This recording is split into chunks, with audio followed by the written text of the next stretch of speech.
Alexander and Sadiqur fundamental of electric circuit বইয়ের chapter 3 এর এটা প্র্যাকটিস প্রবলেম 3.3 কোশ্চেনে বলছে find V and I in the circuit of figure 3.11। That means এখানে এই যে সার্কিটটা আছে এই সার্কিটের এখানে এই ভি নামের ভোল্টেজ আর আই নামের কারেন্ট এই দুইটা ভ্যালু বের করতে হবে। অ্যান্ড এটা বের করার জন্য আমরা যেহেতু নোডাল অ্যানালাইসিসের ম্যাথ করতেছি, বইয়ের এটা নোডাল অ্যানালাইসিসেরই ম্যাথ, সো আমরা এই ভি এবং আই এর মান নোডাল অ্যানালাইসিস ইউজ করে বের করব। নোডাল অ্যানালাইসিস ওকে, সো অ্যাপ্লাই করার আগে আমরা এট ফার্স্ট এই সার্কিটের নোডগুলো আইডেন্টিফাই করব। এখানে এই যে পয়েন্টটা, এই পয়েন্টটাতে এই একটা ব্রাঞ্চ, এই একটা ব্রাঞ্চ, এই একটা ব্রাঞ্চ, তিনটা ব্রাঞ্চ। তো আমরা জানি কোনো পয়েন্টে যদি একের অধিক ব্রাঞ্চ সংযুক্ত থাকে তাহলে সেটা একটা নোড। সো এখানে এটা একটা নোড, আমরা ধরলাম এটা 1 নম্বর নোড।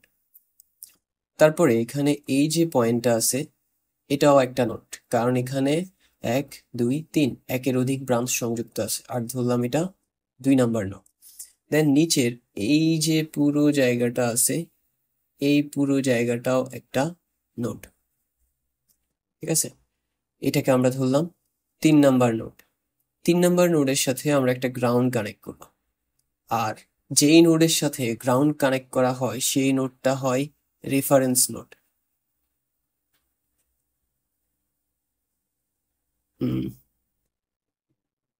Reference node. আর এই 3 নাম্বার নোড ছাড়া বাকি যে দুইটা নোড আছে সেগুলা হচ্ছে নন রেফারেন্স নোড। সো যেটাতে গ্রাউন্ড কানেক্ট করবো সেটা হবে রেফারেন্স নোড, আর বাকিগুলা হবে নন রেফারেন্স নোড। এখন এই যে 1 নাম্বার নোড এটার ভোল্টেজকে আমরা ধরলাম V1, আর যে 2 নাম্বার নোড এটার ভোল্টেজকে ধরলাম V2। 1 নাম্বার নোড আর 2 নাম্বার নোড এদের মাঝখানে কোনো রেজিস্টর ছাড়াই একটা ভোল্টেজ সোর্স কানেক্ট আছে। যদি দুইটা নোডের মাঝখানে শুধুমাত্র একটা ভোল্টেজ সোর্স কানেক্ট থাকে তাহলে তারা একটা সুপার নোড ফর্ম করে। সো এখানে এই 1 নাম্বার নোড, ভোল্টেজ সোর্স এবং 2 নাম্বার নোড এরা তিনজনে মিলাই এটা পুরোটা এই ব্ল্যাক ডট দিয়ে সার্কেল করা এই পুরো জায়গাটা হচ্ছে একটা সুপার নোড, ঠিক আছে। সো এটা হচ্ছে একটা সুপার নোড, অ্যান্ড সুপার নোডে কেভিএল অ্যান্ড কেসিএল নর্মালি দুটোই অ্যাপ্লাই করা হয়। ওকে, আমরা যেটা করব অ্যাট ফার্স্ট কেভিএল অ্যাপ্লাই করব এই সুপার নোডে। সো সেজন্য আমরা লিখব অ্যাপ্লাইং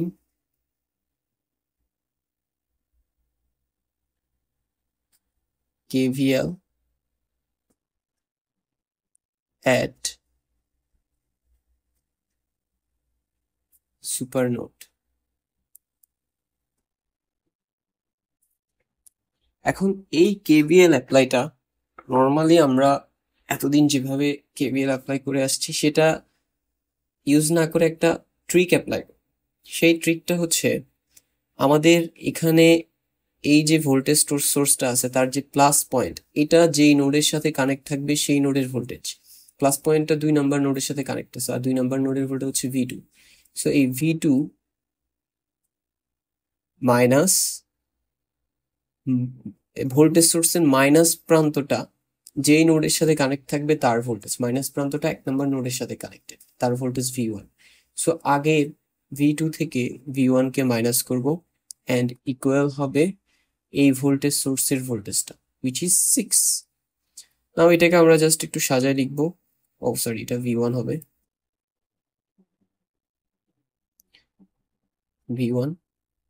নাও এটাকে একটু সাজা লিখবো, প্রথমে আমরা V1 কে লিখবো, তারপরে V2 কে লিখবো ইকুয়াল 6, অ্যান্ড এটা হচ্ছে আমাদের 1 number equation.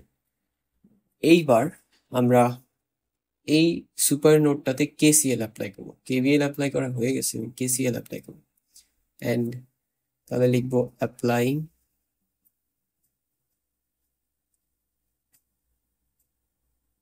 KCL at super node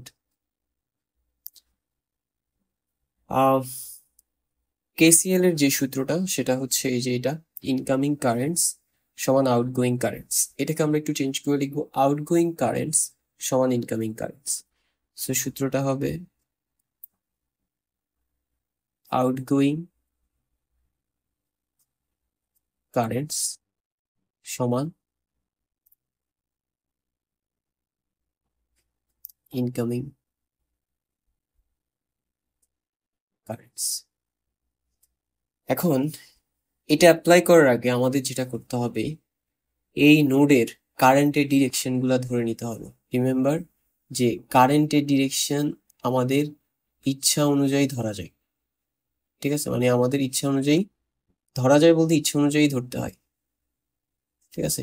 বা মাঝে মধ্যে সার্কিট দেখেও বোঝা যায়, তো ইচ্ছা অনুযায়ী ধরা যায়। এখন যেহেতু ইচ্ছা অনুযায়ী ধরা যায়, তাহলে আমরা যেটা করব, আমরা কারেন্ট নোড থেকে বের হচ্ছে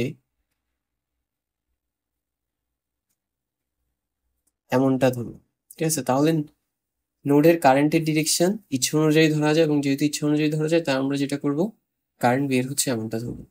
সো এই যে এখানে এদিক দিয়ে একটা কারেন্ট বের হচ্ছে ধরবো, এটার নাম দিলাম I1,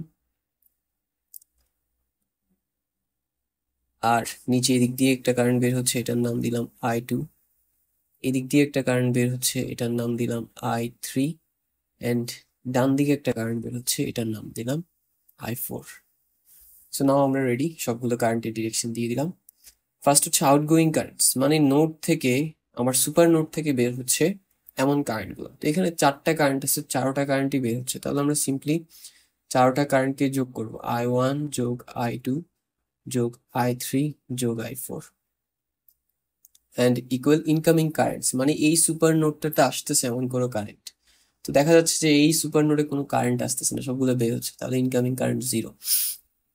নাও আমরা I1 I2 I3 I4 এগুলোর মান বের করবো। সেটার জন্য আমরা ইউজ করব এই সূত্রটা, I equal higher voltage minus lower voltage divide by resistance. Always আমরা মাথায় রাখবো যে কারেন্ট সবসময় হাই ভোল্টেজ থেকে লো ভোল্টেজের দিকে যায়। সো এখানের এই যে I1 কারেন্টটা, এটা দেখা যাচ্ছে V1 থেকে 14 ভোল্টের দিকে যাচ্ছে। যেহেতু V1 থেকে 14 এর দিকে যাচ্ছে, তাহলে V1 হবে হায়ার ভোল্টেজ আর 14 হবে লোয়ার ভোল্টেজ। তাহলে আমাদের ছিল higher voltage minus lower voltage, তাহলে 14 লোয়ার ভোল্টেজ। এখন 14 এ কারেন্ট কোন দিক দিয়ে ঢুকতেছে? 14 এর প্লাস প্রান্ত দিয়ে ঢুকতেছে, তাহলে আমরা প্লাস 14 দিই। এই মাইনাসটা হচ্ছে সূত্রের মাইনাস, ঠিক আছে? প্লাস 14, এখন শুরুতে প্লাস চিহ্ন দেওয়া লাগে না, শুধু প্লাস না দিলে চলে, শুধু 14 দিলাম, ডিভাইডেড বাই রেজিস্ট্যান্স। রেজিস্ট্যান্স হচ্ছে 4 প্লাস I2 কারেন্টটা V1 থেকে রেফারেন্স নোডের দিকে যাচ্ছে। রেফারেন্স নোডের ভোল্টেজ কত?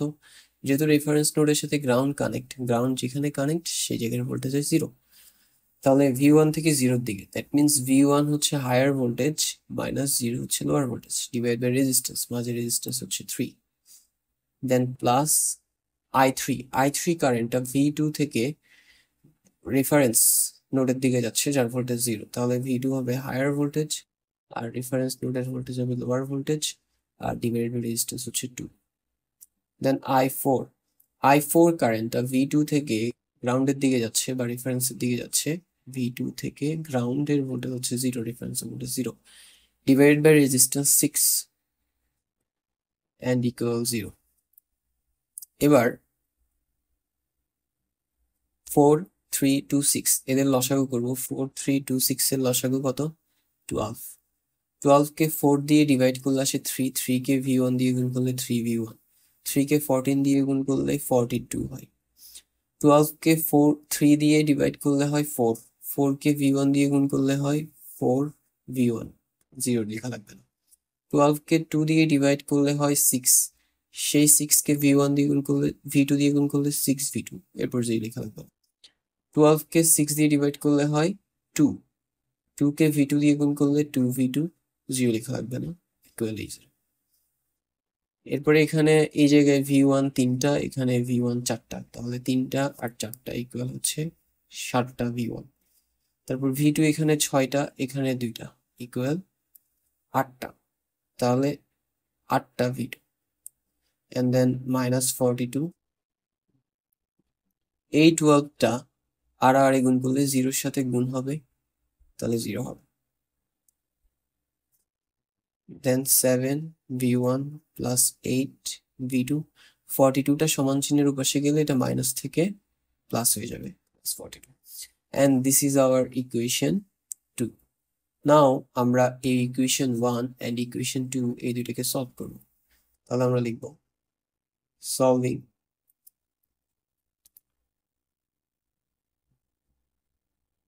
solving equation 1 and 2. 1 and 2 K solve করলে আমরা v1 এর মান পাবো এবং v2 এর মান পাবো, ঠিক আছে, v1 v2। সো নাও ক্যালকুলেটরে আমাদের যেহেতু ইকুয়েশন দুইটা, আমরা মোড অপশনে যাব, ইকুয়েশন সলভিং ফাংশন 5 প্রেস করবো, আমাদের চলক দুইটা, সো 1 প্রেস করব। এবার প্রথমে 1 নম্বর ইকুয়েশন বসাবো, যা শুধুমাত্র সহগ বসাবো, এর সহগ -1, এর সহগ +1, এর সহগ 6, তাহলে -1 ইকুয়াল +1 ইকুয়াল 6 ইকুয়াল হয়ে গেল। এবার সেকেন্ড ইকুয়েশন, এর সহগ 7, এর সহগ 8, এটা 42, তাহলে 7 equal 8 equal 42 equal, again equal press করলে x এর মান আসবে, আর x মানে হচ্ছে v1, তাহলে v1 এর মান আসছে -0.4, তাহলে v1 এর মান -0.4, একক কি হবে? ভোল্ট। এখন এটাকে আমরা যদি 1000 দিয়ে ভাগ করি, 0.4 কে যদি 1000 দিয়ে ডিভাইড করি, তাহলে সেটা মিলি ভোল্টে চলে যাবে, ভোল্টটা মিলি ভোল্টে চলে গেল। নিচেরটা একটু মুছে একটু নিচে লিখি। নাও 0.4 কে যদি 1000 দিয়ে ভাগ করি, তাহলে এটা হয়ে যাবে 400, তাহলে v1 এর মান 400 মিলিভোল্ট। এবার হচ্ছে v2, অ্যাগেইন ইকুয়াল প্রেস করলে y এর মান আসবে, যার মান দশমিকে আছে 5.6, আর y মান হচ্ছে v2, তাহলে v2 এর মান হচ্ছে 5.6 ভোল্ট। ওকে, v1 v2 পেলাম। এবার আমাদের কোশ্চেনে মূলত v এন্ড i বের করতে বলছিল, v হচ্ছে এটা, এই v এর মান কিভাবে বের করব? v এর মান বের করার জন্য আমি যদি খেয়াল করি, v এর প্লাস প্রান্ত এটা, তো যেটা প্লাস প্রান্ত সেটা হয় হায়ার ভোল্টেজ, এবং প্লাস প্রান্তটা মূলত v1 এর সাথে কানেক্টেড, তাহলে v1টা হচ্ছে হায়ার ভোল্টেজ। ভোল্টেজ বের করার জন্য higher voltage minus lower voltage, lower voltage কোনটা হবে? মাইনাস যেটার সাথে কানেক্টেড, মাইনাস হচ্ছে কার সাথে কানেক্টেড? 0 এর সাথে কানেক্টেড, গ্রাউন্ডের সাথে, গ্রাউন্ডের ভোল্টেজ 0, তাহলে এটা হবে 0। সো কি করলাম? Higher voltage minus lower voltage, higher voltage v1, lower voltage 0। এখন v1 থেকে 0 গেলে জাস্ট v1 এর মান কত? -400 volt, -400 millivolt. So this is our answer. আরেকটা ভ্যালু লাগবে, সেটা হচ্ছে i, যদি একটু i1 একটু মুছে দিই। ওকে, এই যে এখানে একটা, এই যে i নামের একটা কারেন্ট দেখা যাচ্ছে, এটার মান বের করতে হবে। তো i কারেন্টটা বের করার জন্য এই সূত্রটা ইউজ করব, i equal higher voltage minus lower voltage divide by resistance. তো যেমনটা আমরা জানি, কারেন্ট সবসময় বেশি ভোল্টেজ থেকে কম ভোল্টেজে যায়। এখন এই i কারেন্টটা v2 থেকে কার দিকে যাচ্ছে? গ্রাউন্ডের দিকে যাচ্ছে, তার মানে v2 হচ্ছে হায়ার ভোল্টেজ আর গ্রাউন্ড হচ্ছে lower voltage. So i equal কি হবে? Higher voltage minus lower voltage, higher হচ্ছে v2 আর যাচ্ছে কার দিকে? গ্রাউন্ডের দিকে, গ্রাউন্ডের ভোল্টেজ হচ্ছে 0, ডিভাইড বাই রেজিস্ট্যান্স, মাঝের রেজিস্ট্যান্স কত পাচ্ছে? 2। এবার v2 থেকে 0 গেলে তো জাস্ট v2 এর মান হচ্ছে 5.6, 5.6 কে যদি 2 দিয়ে ভাগ করি, তাহলে এটা হবে 2.8। এটা যেহেতু কারেন্ট, একক হবে ampere. So this is our value for I, and this is another answer. So that's all for today.